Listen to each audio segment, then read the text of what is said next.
Hi, good afternoon, everybody. I am here today with Patricia Kalambay from Zua Congo. Welcome to Voces y Vivencias. How are you? I'm okay. How are you? I'm good, thank you. I'm so happy to see you today. Me too. And today I wanted to take the opportunity for people to know a bit more about who you are. What is Zua Congo and who is Patricia Kalambay, the woman behind Zua Congo, and how has she become the woman she is today? So please tell us more about you. Who is Patricia Kalambay? Oh, well, Patricia Kalambay is Congolese born, raised in Canada, been here almost 26 years.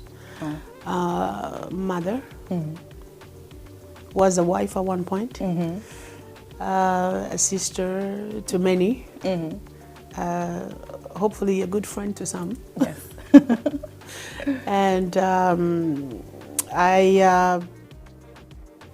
my background in schooling is administration, but I worked in banking, and now I am working in Africa. It's been a couple of years that I've got a job in Africa, in DRC precisely, motherland, and I also run Zua Congo from there. Okay, amazing. Yeah. And can you tell us a bit more about the process from being in Canada for over 26 years? My understanding is that you have been in Congo for a while now, so it meant at some point you left Canada. Yes. So can you navigate us through your process there? Well, I arrived here around 1996. Went to high school, went to college, started working, all the usual, I think the usual steps of life. And then got married, had my kids, moved to Ottawa, because I originally from Hamilton, that's where I grew up. Oh, I thought it was Toronto. It's actually Hamilton, and then Toronto for school, the GTA, but home was really Hamilton. Okay. And then got married, moved to Ottawa, 2000 something, 6 or 7-ish. Okay. Got into banking, and then a couple of years into banking, I think about 6 or 8 years, when I had my last born, who's 8 now. Wow. Congo always was in.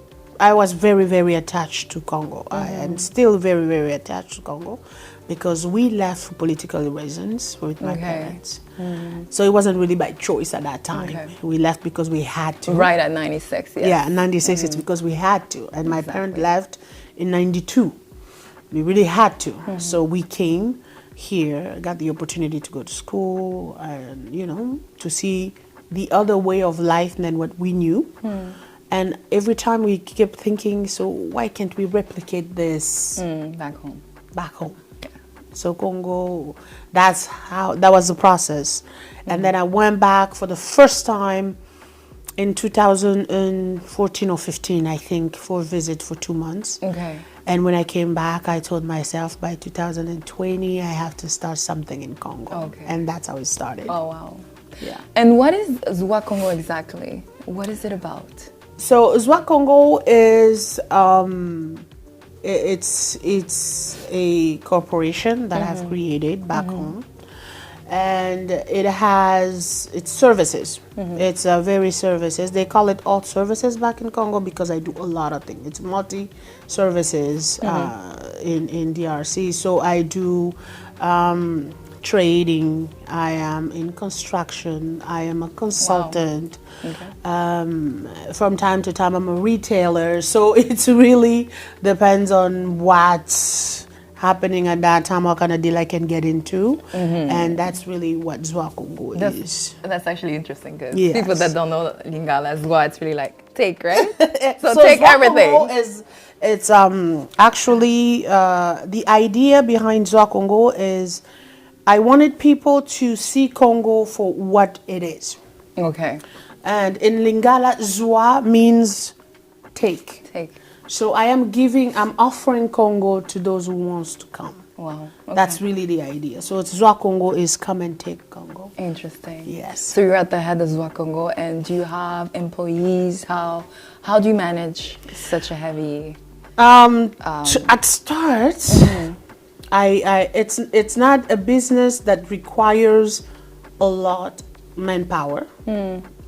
Because mainly it's in the deals, so always get business to business. Right now it's really a lot of business to businesses. Okay. So I have the lawyer, of course you have to have those ones. You need to. Want to make sure that you are signing the good contract, because you also learn in the process. There's a couple of stories about that. Oh my God. If you can share some, if you can, that would be lovely. You need to know really how to process some. It's different back home. It's different. But I also think even here, it's about the same. You have to have a lawyer who understands the laws of the country, so that you do not make certain mistakes that we had to make and get into bad deals also. Exactly. So I have a lawyer, I have an assistant, I have a CFO, so someone who actually takes care of the everyday businesses, the operations and stuff, and I have a CF, what do you call it? The one that takes care of the money? Because can't deal with it's not really an accountant, but it's more like a chief of the administration and finances. Financial. That's what I thought when you said CFO. It's chief no, financial. CFO is strictly just in Congo it's set up different because the operation is really separate. So the person who runs operation is a person who takes care of logistics, who takes care maintaining the office where we are. We'll make sure that for the construction parts is the person who goes to the plant and the site, and because we have manufacturer blocks. So that's the person who deals with that department. And then we have the administration and finances, so it's different also. The person who takes care of the paperwork and everything, the orders and stuff. So it's a small kind of office. It's really sweet, nice home. And usually when we need, we will contract people outside and they'll do whatever we need them to do, pay them and then let them go. Because we don't need... it's not a big corporation yet. We are hoping to get there, but we're not there yet. So then how's it? It's operations, and then what's the other portion of how business works in Congo? So the consultation is really mainly me. Okay. Because I consult in a lot of things. So I consult in business to businesses, and especially right now that Congo is in the middle of everything.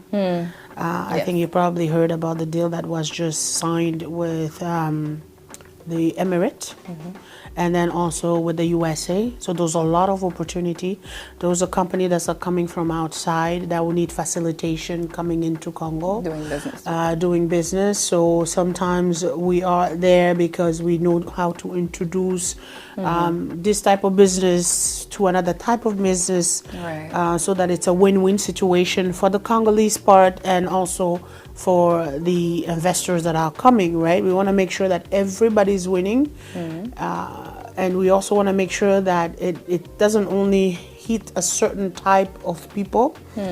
We try to bring it to youth because there's a lot of entrepreneurship in Congo with the youth now. So we're trying to get them to get into those circles, to understand how the business is done, like how to get... so there's a little bit of... community kind of thing that we are also trying to get to. Okay, so it's safe to say that with what is going on currently with business, that Zua Congo would be a good consultation. A very good company for that, if anybody. So if anybody out there is looking to do business with Congo, hey, Patricia is your girl. Hala. And by the way, can you tell us a bit more about that lawyer situation that you had?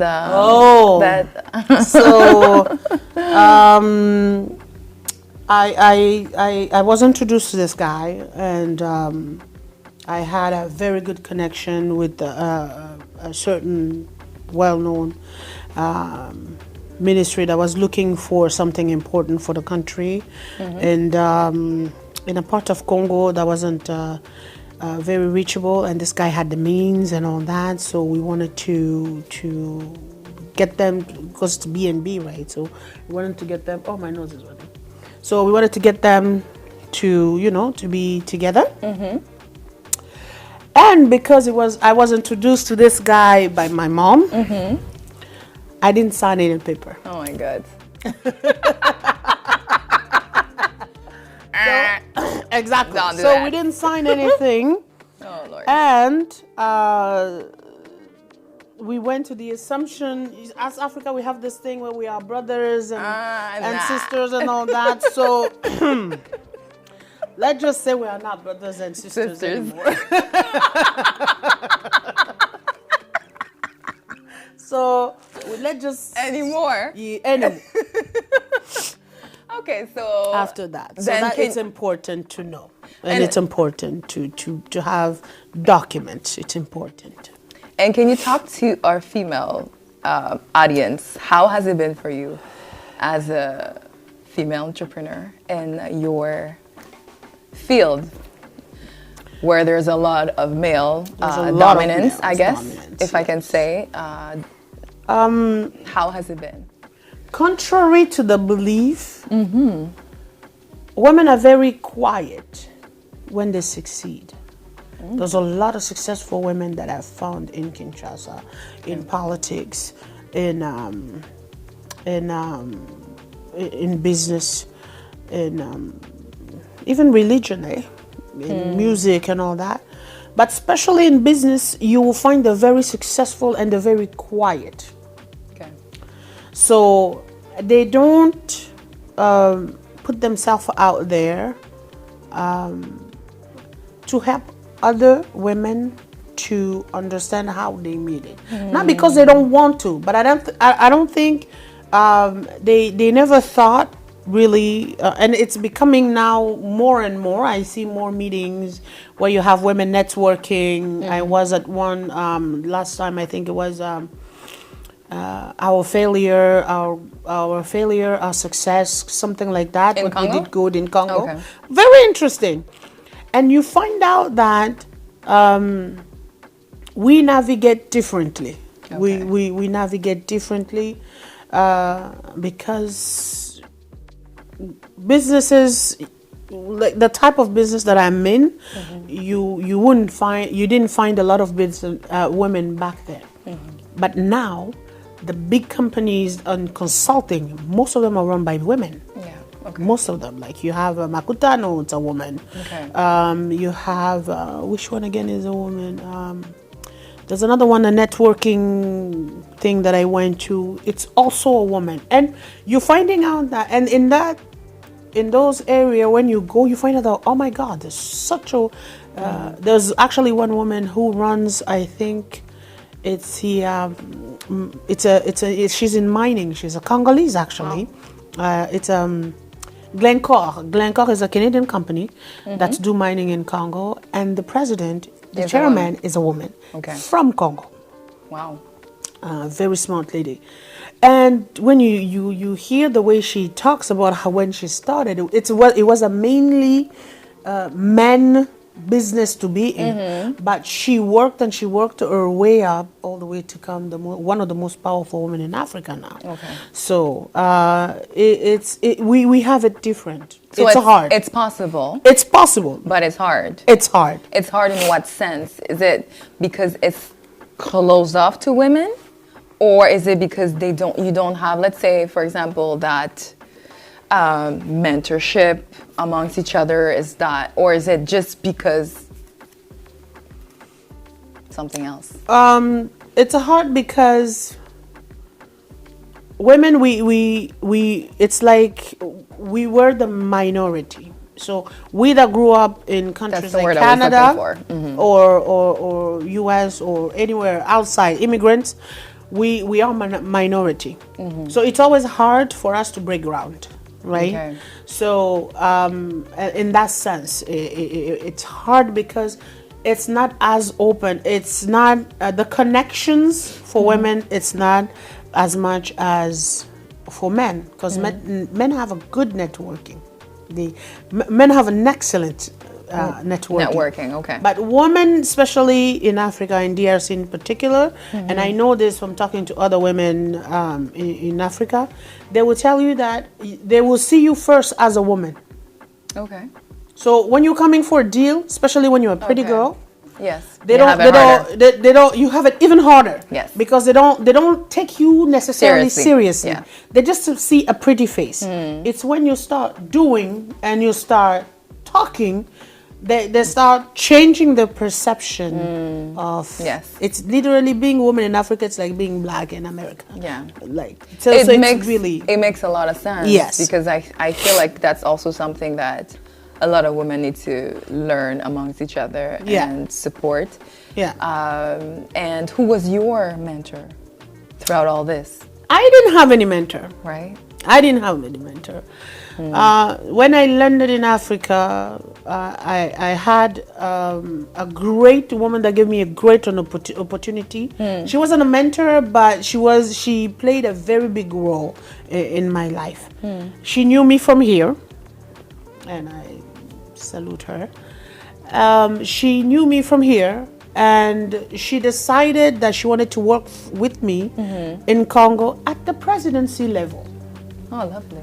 So I had no political career, or never worked in a government in a high place like that. I did work for Census Canada. I worked for I don't remember, Election Canada. So I did work in the government here. I had some knowledge of governance, but I landed there because she knew that I could do better. She told me, I know you can do better. Right. And I know this job, you can do it. So that's how I didn't get a job interview. She told me, you are working for me. Here's the files. Wow. I'm like, but she's like, no, but it's only you that can do She this. saw it. She saw something that I didn't have. Mind you, I came from banking, right? Something that you didn't know. She gave me communication. You came from administration to banking? To communication, to banking. To communication. So... How was that trajectory, yeah? But I loved every second of it. Right. I loved every second of it because it pushed me to go learn something that I didn't know. Yes. So at night, I was on YouTube, on LinkedIn, on Google. I didn't know AI at the time. It would have been very, very useful. Did you ask your kids for help? No, I didn't ask my kids for help. But lovely. So I have this.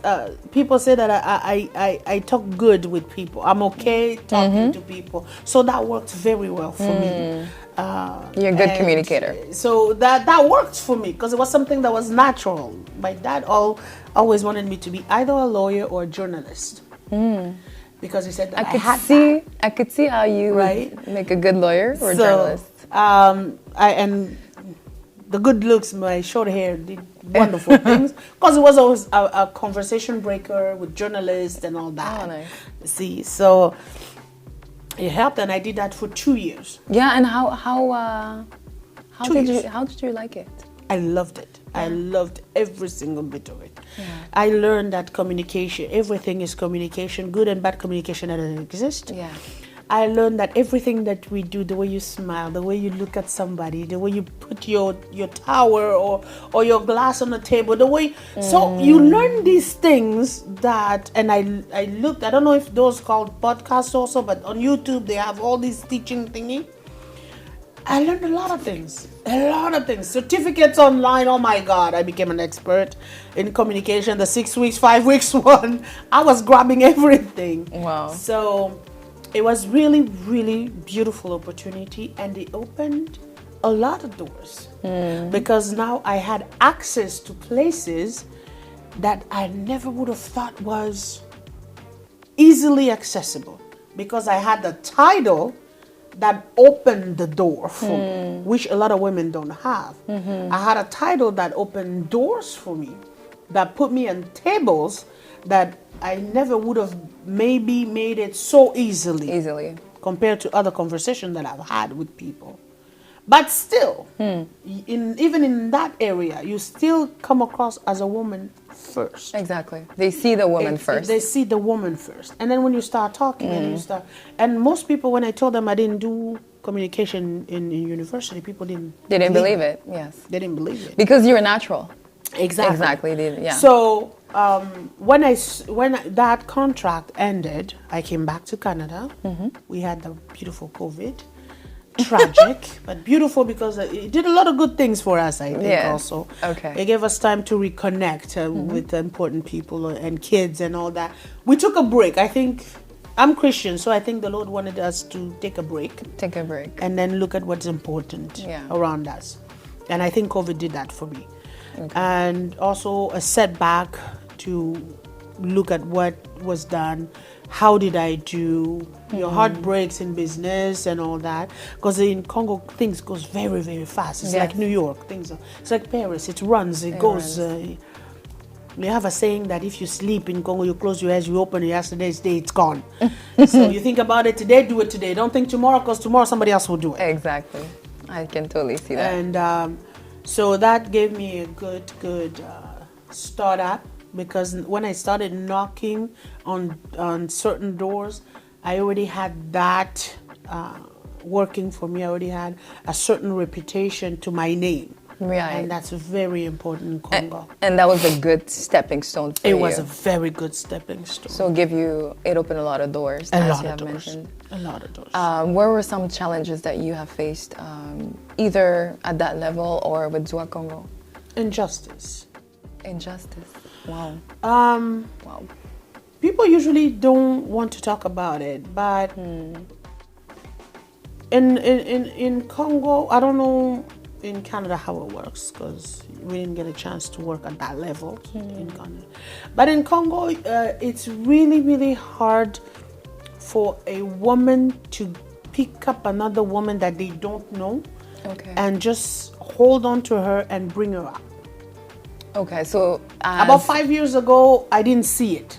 As you mean as supporting? Mentoring, supporting. And mainly it's because of that saying. We have a saying back in Congo where women cannot construct anything when they are together. Women as in plural. As in plural. Okay. So together. Women, when they are together, they can't do anything. Okay. There's a saying that said that in my mother's tongue, so I don't know how to say it. Okay. And for a very I thought you were long going to time, say it in another mother tongue, Chiluba. Oh no, it's actually in the Lingala kind of, but and for a very long time, it even us women accepted it. So when another woman flourishes or is doing well in business, we don't necessarily give her the credit support, or the support. Right. We minimize it. Yes. Oh, how did she get there? She probably slept with somebody. Yeah. She probably did this. Minimizing. So we everything. minimize the success. We didn't come and join her success and put it out there. But I've seen also the transition, the change. Right. So I started working in Kinshasa in 2019 on and off. And now I see it's changing. They even have another movement, a wonderful lady again, Dr. Boacha. She started this event that she does every year for women. I think there's one in March now. She does that for the presidency. And she changed that saying to women do construct. Lovely. And it's really how women have to shift. And in her event, she doesn't invite men. She said this is our safe space. So you'll find very strong women, professors, business ladies, you'll find entrepreneurs, you'll find artists, you'll find teachers, and all. So you doctors, you get all these diversity of women, politics in every category, where they're just talking about being women and also encouraging each other. And so you see the shift. I think I got there at the point where the shift started, and now I see it. Because when I got there, I didn't see it. But now I can tell you that it's shifting. Right. Women are I think there was another program that they wanted to start where women are mentoring other women. That's important, yeah. Right? So, and that solidarity, it's starting to become more and more. And I the past 2-3 years, I've been working with amazing women in a political side in my work, but also in business. because they go side to side from sometimes. It goes side to side. And you see that women are supporting women. And you see that a woman, when she knows of something, she will call you. We have a group, it's called Network Queen. Okay. We didn't want to call it Network King. We called it Network Queen. So the purpose of that is to have a place where we can talk about opportunities, talk about difficulties, the real ones, right. And also we might not necessarily work with each other, but I can be your stepping stone to someone else. Someone else, exactly. So it's really it's a network. It's what we are trying to establish. It's very small for now. We're about 6 or 7 of us, but the way we work, right. we are able to reach out and contact a lot of people. So to go back on the injustice that you're talking about, so is that something that that you've seen happen, but there's progress, it's getting better? Is that what you're saying? So it depends. When I say, when I call injustice, it's really and I think that gets everywhere. It's systematic. It's really you don't see it, but you feel it. So you might, because you're a woman, they won't let you have this opportunity. Okay. Yeah. Unless you do this. Right. At some places. Exactly. And some people are very blunt about it.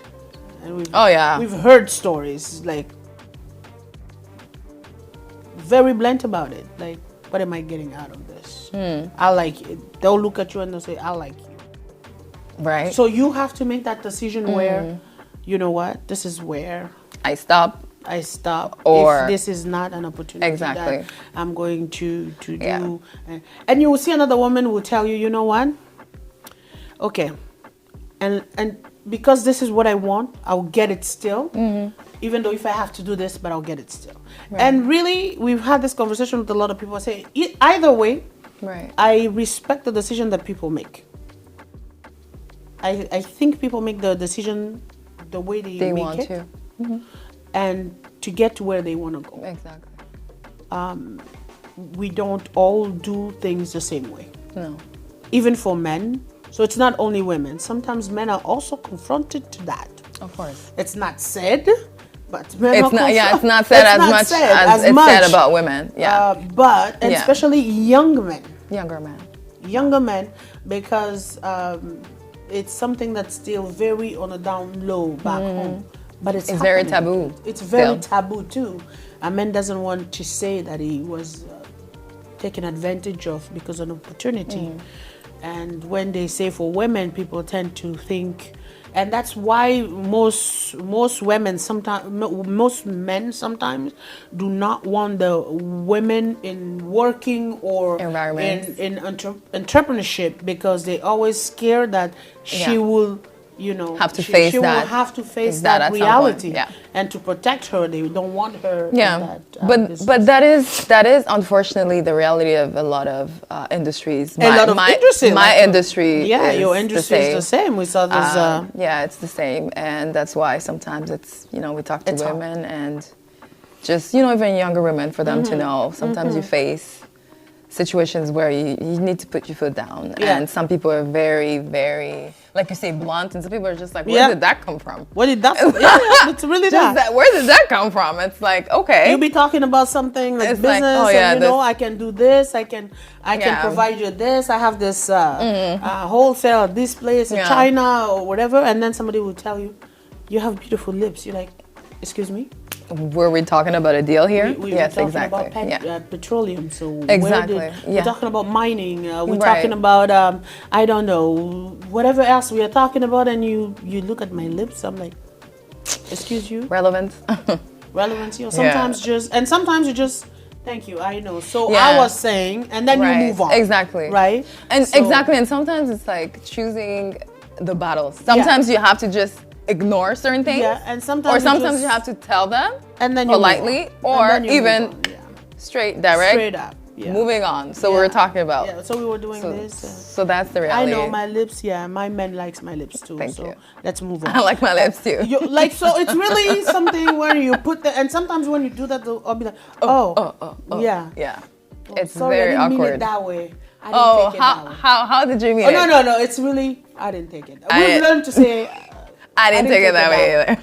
Because taking it that way, it's giving you credit, like, you know? So yes, exactly. I didn't take it that way.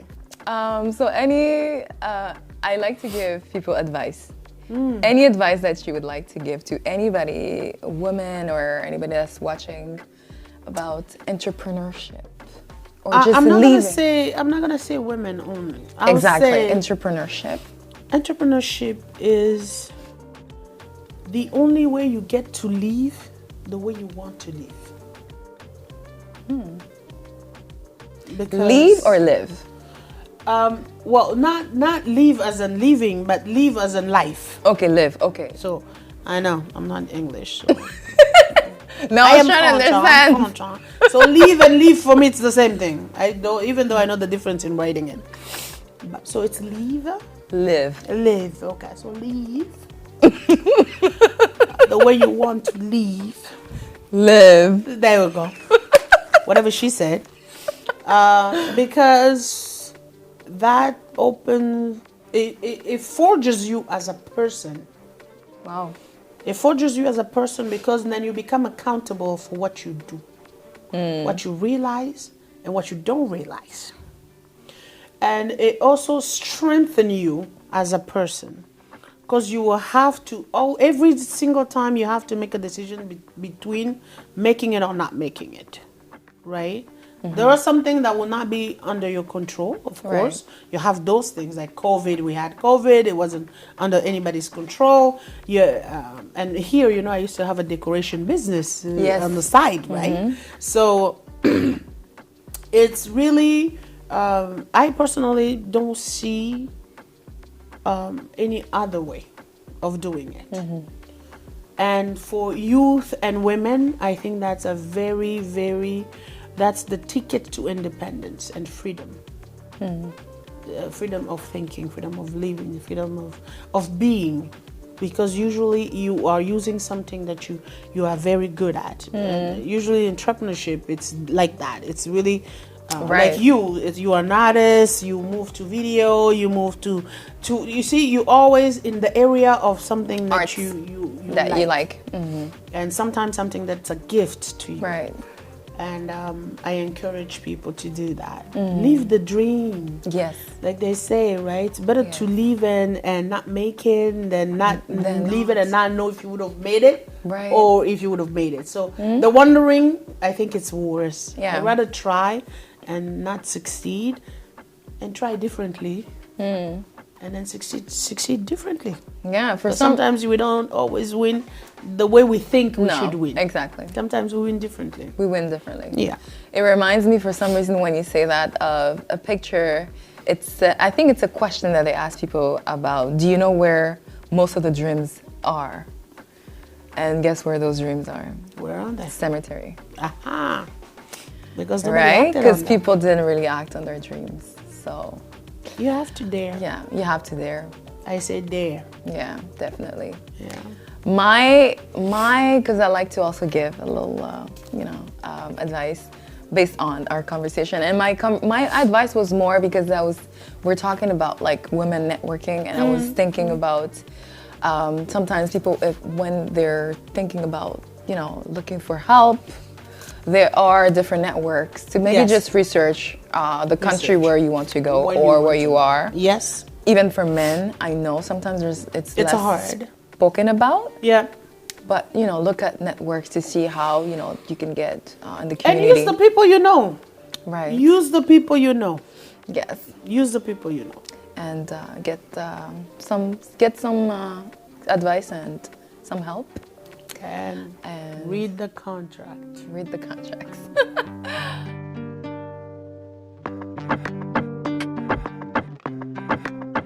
Patricia, we have a special segment with you today. Really? Q&A. Question period. So we have asked people that know you. Okay. That watch Voces y Vivencias. And we had 3 questions approximately. Okay, I'm So not giving out we any will money. go. No. We will go with our question, Okay. Q&A. Okay. And sometimes the questions we have already spoken about, so maybe you can just add or, Okay. maybe something else. Okay. So somebody asked, what challenges have you encountered or are you still encountering in your professional life as a woman in Congo? Like I said, challenges, we have a lot of challenges because being a woman itself in Congo in business is a challenge. Right. But mostly it's really being underestimated. Okay. That's the biggest one. It's a challenge, but also it's an opportunity to show who you are. To let people discover what you are capable of. And I'm enjoying that very much because every single time I let people think and then I give them what they didn't know that I could do.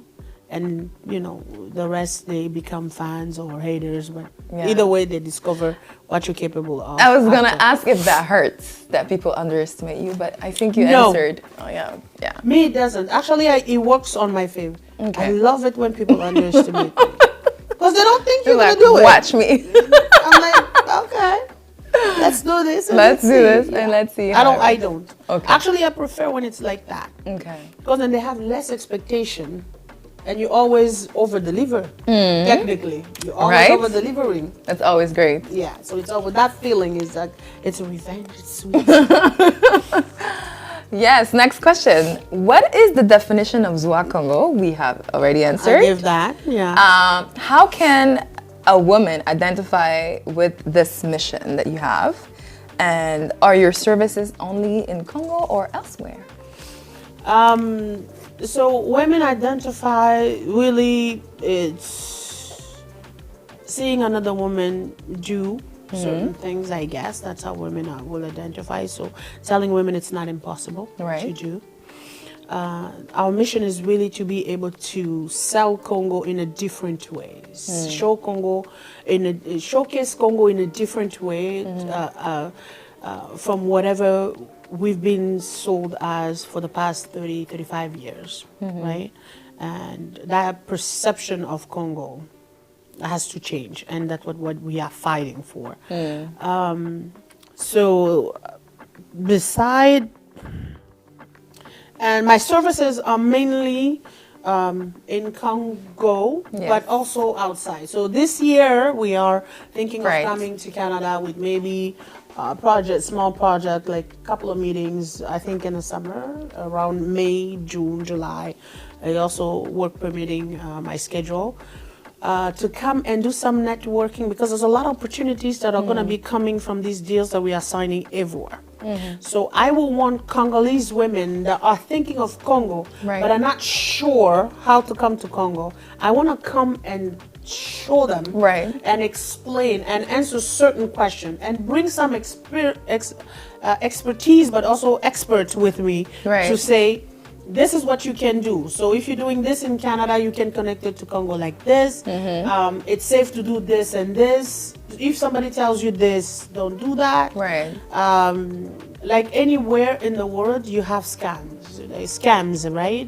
You have people that want to take advantage of people. So like anywhere, information is the key. Go get information and go get information at the right place. I really like that idea because I can also see how your consulting services can expand to other countries. I can definitely connect anywhere in the world. I work with a lot of people in Qatar. Now probably in the States we're going to start looking at some opportunities here in Canada, but also it really depends on what's happening. And Congo for the next 10 years it's going to be the El Dorado of Africa. Yes, and people can find you on what platform on social media in case they have? Now that is the only place I haven't been yet. So I am just starting to, I'm in talk, I'm negotiating a contract because I have to pay somebody because I'm not good at social media.